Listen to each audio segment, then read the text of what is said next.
Previously, on A New Winter. Hadn't even been there for 10 minutes, I'd been caught already. Just then, I could hear a door open, and at that moment, I knew I was going to be in for a fate worse than death. This is episode 12 of A New Winter.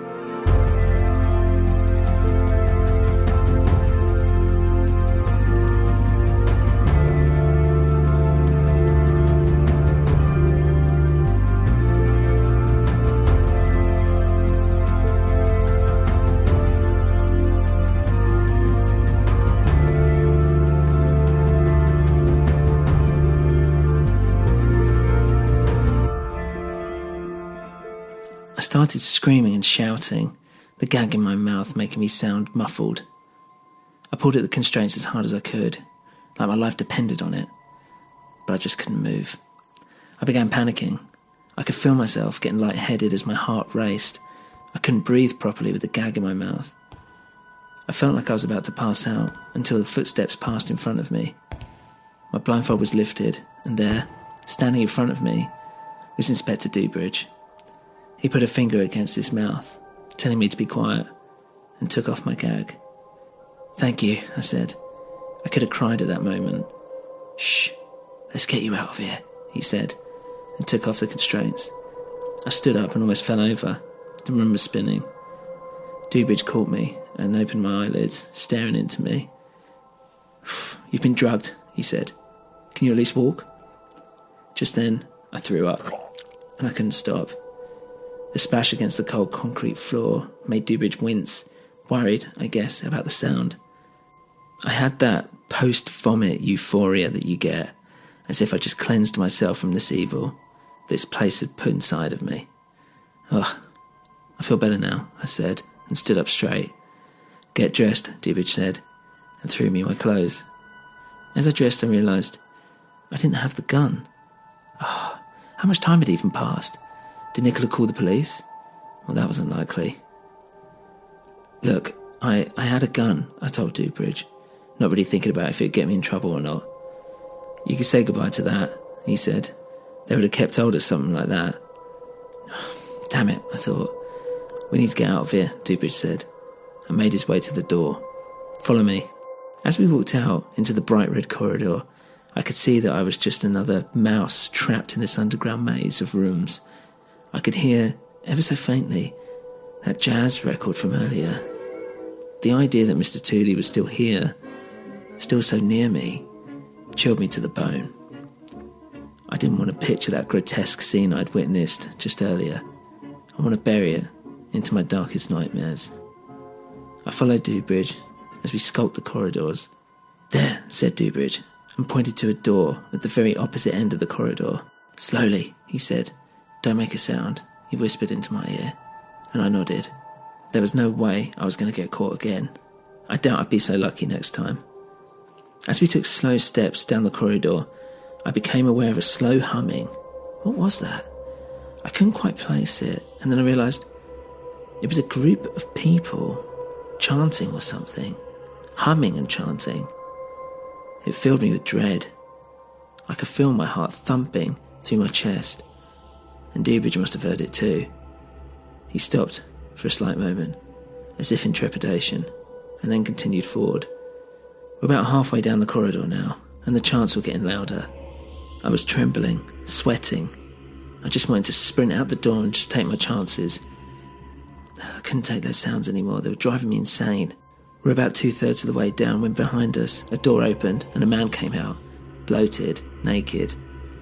He had a mask covering the top of his face, as if half a skull but made of strands of wheat and corn, a headdress of sorts, like a peacock tail, but as if made of straw.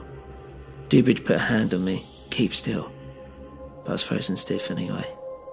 The fat man went to turn away, and then, as if feeling something in the air, turned round and stared straight at us. Neither of us moved, nor the man. He looked at us and cocked his head slightly, as if trying to figure us out, before opening his mouth and letting out a god-awful guttural scream. Its volume just hurt my ears. It was as if a siren had gone off. Just then the chanting stopped, and the guttural screams were returned from deep within this maze of corridors. "We have to go. Make a run for it now." Dubridge shoved me towards the door at the end. I made a run and turned back to see the fat man chase us. Dubridge pulled out a gun and shouted, "Stop or I'll shoot." But the fat man continued running at him. Dubridge shot him in the leg, and then the screams from below turned into a high-pitched, animalistic cry. As we ran for the door, we were surprised by another door flying open on the left, and then the right, people running through them towards us trying to grab us.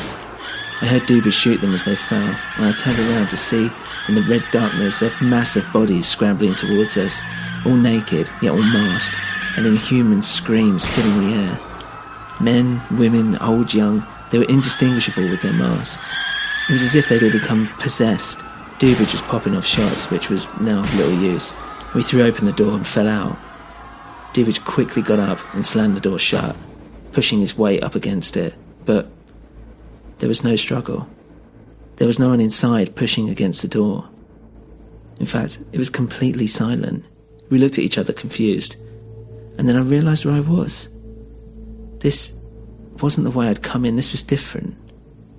I was in a basement area, with stairs in front of us, leading up to another door. I ran up and opened it to see a family eating at a dinner table.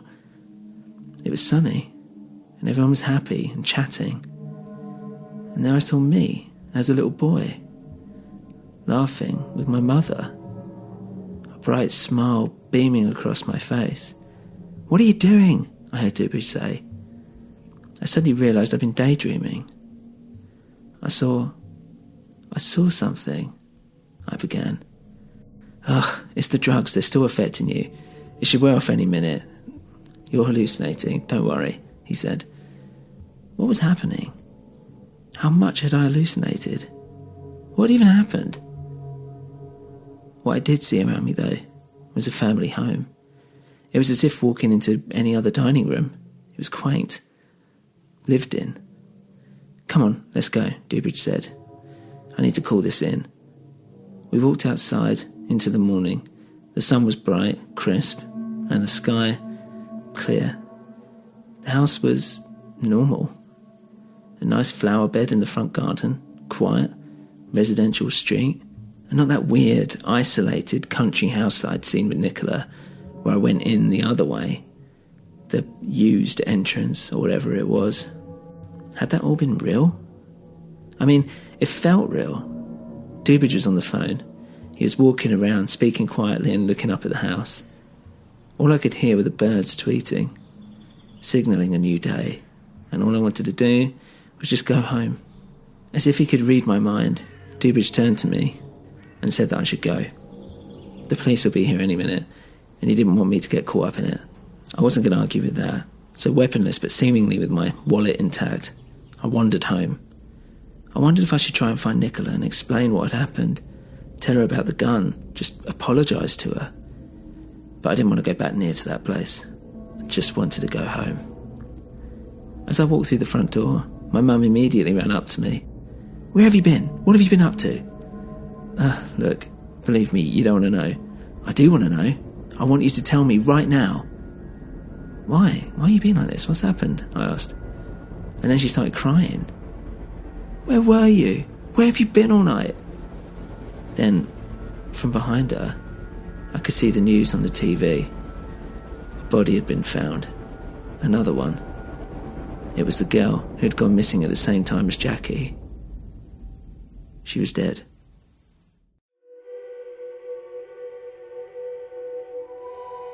If you enjoy the show, please leave a review on your podcast platform of choice.